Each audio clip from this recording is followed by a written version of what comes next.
ये हैं सारे वो अपकमिंग स्मार्टफोन्स जो बहुत जल्द पाकिस्तानी मार्केट में लॉन्च होने लगे हैं अगले 2 से 3 महीनों के अंदर। यहाँ पे एक गुड न्यूज़ भी है, बैड न्यूज़ भी है। बैड न्यूज़ एक तो आपको पता ही है, प्राइसेस वाली है। जो प्राइसेस जा रही हैं ना, जिस हिसाब से 2027 के मिड तक प्राइसेस ने ऐसा ही रहना है। 2027 के शुरू में प्राइसेस पीक पे जाएंगी, यानी कि फुल जितनी महंगे हो सकते हैं फ़ोन होंगे। काफ़ी हद तक प्रोजेक्शंस जो हैं उसी हिसाब से बता रहा हूँ।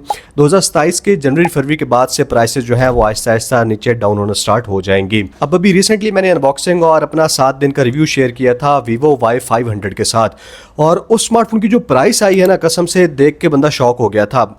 उसकी उम्मीद कर रहे थे कि प्राइस होगी 80,000 के आसपास, लेकिन वो वाला स्मार्टफोन 1,10,000 की प्राइस में लॉन्च हुआ है।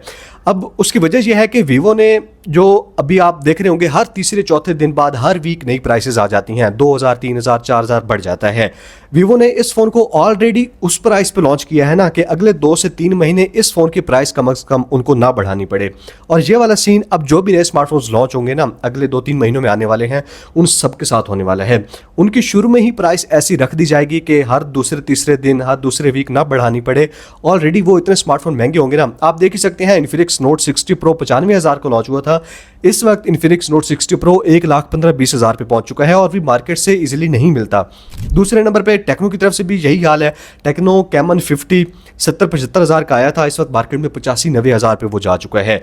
यानी कि ब्रांड हर हफ्ते, हर चौथे दिन जो प्राइसेस बढ़ा रहे हैं, उनका सोल्यूशन ये मिला है ब्रांड्स को कि ऑलरेडी जब लॉन्च ही करनी है, प्राइसेस इतनी ऊपर रख दो कि कम से कम 2-3 महीने प्राइसेस स्टेबल रहें। Vivo Y500 पहला फोन है जो इस चीज का शिकार हुआ है, और अब आगे Oppo Reno 16, Vivo X300 FE, टेक्नोस्पार्क 50 Pro, Infinix Hot 70 series, सारे स्मार्टफोन्स इस चीज का शिकार होने वाले हैं। यानी कि फोन जैसे ही लॉन्च होंगे, इनकी ऑलरेडी प्राइसेस इतनी ऊपर रखी जाएंगी कि कम से कम 2 महीने उनकी प्राइसेस स्टेबल रहें। अभी 1 महीने पहले मैंने वीडियो बनाई थी Vivo V80 और Oppo Reno 16 के जो लीक्स आए थे और लॉन्च भी हो गया था तब तक चाइना में। वहां पे एक करेक्शन मैं करना चाहूंगा कि बाकी तकरीबन सारी स्पेसिफिकेशन सेम है, ज़्यादा फर्क नहीं है। सिर्फ जो प्रोसेसर है और बैटरी का डिपार्टमेंट है ना, वहाँ पे थोड़ा सा डिफरेंस है। जो ग्लोबली वर्जन लॉन्च हो रहा है, पाकिस्तान में आने लगा है Oppo Reno 16 का, उसमें स्नैपड्रैगन 7 Gen 4 प्रोसेसर है। जो उधर लॉन्च हुआ है ना, स्नैपड्रैगन 8 समथिंग वाला प्रोसेसर, वो नहीं है। MediaTek Dimensity 9500, इस तरह के जो फ्लैगशिप प्रोसेसर हैं, अच्छे प्रोसेसर, वो ग्लोबल वेरिएंट में नहीं है। लेकिन स्टिल इसका ये मतलब नहीं है कि आपको प्राइसेस कम देखने को मिलेंगी। Oppo Reno 16 की उस वीडियो में मैंने कहा था कि जो एक्सपेक्टेड प्राइस है जिस पे लॉन्च होना है 1,70,80,000 होगी, लेकिन आप मान के चल सकते हैं कि ये वाला स्मार्टफोन 2 लाख के आसपास या 2 लाख पे भी लॉन्च हो सकता है। इसी तरह Vivo X200 FE जो स्मार्टफोन है पिछली बार वाला, वो 2,20,000 में लॉन्च हुआ था। डिस्काउंट के बाद मार्केट में 2 लाख के आसपास मिल जाता था, लेकिन इस वक्त Vivo V70 1.5 लाख से शुरू हो के प्राइस बढ़ती बढ़ती 1,80,90,000 तो उसकी आ चुकी है प्राइस। तो Vivo X300 FE 2.5 लाख से ऊपर की ही डिवाइस होने वाली है। अब मैं ये साथ साथ आपको बैड न्यूज़ भी बता रहा हूँ। गुड न्यूज़ यही है कि फ़ोन्स लॉन्च होने लगे हैं। बहुत सारे फ़ोन्स तो ऐसे हैं ना जो मेरे ख्याल में ब्रांड स्किप कर देंगे। Vivo X300 FE का भी यही कंसीडर किया जा रहा था कि ये वाला फ़ोन ग्लोबल मार्केट में कब का आ गया हुआ है, लेकिन फिलहाल पाकिस्तान में नहीं आया और इसी वजह से डिले हो रहा है, क्योंकि इसकी प्राइस जिस प्राइस पे लॉन्च होगा बहुत ज़्यादा होगी।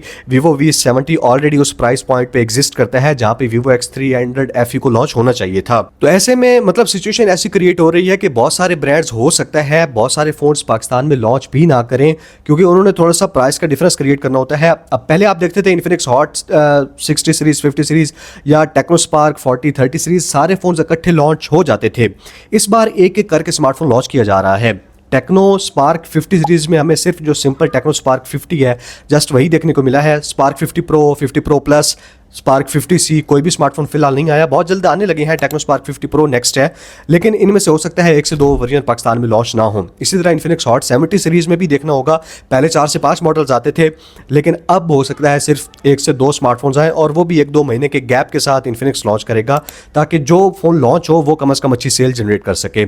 यही वजह है कि अब सारे major brands Infinix, Tecno, itel, Vivo, Oppo तकरीबन अपने सारे स्मार्टफोन्स इंस्टॉलमेंट पे भी ऑफर करने लग गए हैं, क्योंकि मोबाइल मार्केट डेड हुई पड़ी है। मोबाइल फ़ोन सेल ही नहीं हो रहे, लोग इतनी प्राइसेस ऊपर जा चुकी हैं कि परचेज ही नहीं कर रहे। तो ब्रांड को यही सोल्यूशन मिला है कि इंस्टॉलमेंट पे कम से कम दे देते हैं, ताकि लोगों की अफोर्डेबिलिटी और रेंज में भी आ जाए और हमारी कुछ ना कुछ सेल भी होती रहे हर एक शॉप पे। फॉर एग्जाम्पल मेरे दोस्त हैं, शाह मोबाइल्स हैं, मुनीराबाद से सिद्दीक भाई, या फिर वकार भाई हैं, वकार मोबाइल 18 से, दोनों शॉप्स पे फ़ोन इंस्टॉलमेंट पे अवेलेबल हैं, और हर जगह हर सिटी में इंस्टॉलमेंट वाला काम शुरू हो गया है मोबाइल फ़ोन की प्राइसेस ऑन ऑर्डरिंग की वजह से। खैर, जो अपकमिंग स्मार्टफोन्स हैं अगले 2 से 3 महीनों में उनमें ओप्पो रेनो 16 सीरीज है। कितने फोन आते हैं ये कुछ भी कंफर्म नहीं है, खुद मेरे ख्याल में ब्रांड को भी पता नहीं होगा कि उन्होंने कौन सा फोन लॉन्च करना है। जितनी ज़्यादा कंफ्यूजिंग सिचुएशन है इस वक्त स्मार्टफोन मार्केट की, यही वजह है कि आप देख रहे होंगे मैं दूसरी चीज़ें एक्सप्लोर कर रहा हूँ, bikes, cars, lithium battery, electronics में जो चीज़ें आती हैं, एसी वगैरह या एसेसरीज, उनकी वीडियोस भी बना लेता हूं। क्योंकि मोबाइल मार्केट के एक तो फ़ोन लॉन्च नहीं हो रहे, जो लॉन्च हो रहे हैं तो इतनी ज़्यादा प्राइस पे होते हैं कि मतलब लोग हमें आके सुनाते हैं। इनडायरेक्टली आपको ब्रांड्स या फिर गवर्नमेंट की तरफ जाना चाहिए कि उनकी प्राइसेस इतनी ज़्यादा हो गई हैं स्मार्टफोन्स की। हमारे पास प्रोडक्ट आती है, हमने उसके फीचर्स वगैरह प्रेजेंट करने होते हैं। ओप्पो रेनो 16 सीरीज की बात करें तो जुलाई के एंड में इसकी लॉन्च एक्सपेक्टेड है। इन्फिनिक्स हॉट 70 सीरीज भी जुलाई के एंड तक, यानी कि जुलाई के महीने में ही ये स्मार्टफोन इन्फिनिक्स का लॉन्च होना है। और उसके अलावा Vivo X300F की बात करते हैं तो काफ़ी हद तक वो वाला स्मार्टफोन इस महीने के लिए स्केड्यूल्ड है, लेकिन रिलीज होता है या नहीं इसके बारे में अभी कोई भी कंफर्मेशन नहीं है। तो इस वीडियो में हमने 2 से 3 चीजें डिस्कस की। मोबाइल फोन इंस्टॉलमेंट पे क्यों मिल रहे हैं, क्योंकि लोगों की रेंज से बाहर जा चुके हैं, इस तरह लोग अफोर्ड कर पाएंगे। दूसरा हमने डिस्कस किया कि मोबाइल फोन अभी Y500 इतना ज्यादा महंगा क्यों लॉन्च हुआ है। वीवो इसको 80-85 हज़ार पे लॉन्च कर सकता था, लेकिन फिर हर दूसरे तीसरे दिन प्राइस ऊपर होती, मार्केट से शॉर्ट रहता। ऑलरेडी प्राइस उस पॉइंट पे रखी गई है कि कम से कम 2 महीने तो उस प्राइस पे बिकता रहे, और ये वाली चीज अब जो जितने भी नए अपकमिंग स्मार्टफोन्स होने वाले हैं उनके साथ होने वाली है। आज की वीडियो इसी चीज से रिलेटेड थी। Vivo V80 में क्या होने वाला है, ये Oppo Reno 16 में यहाँ पे वीडियोस देख सकते हैं। Thank you so much, good bye.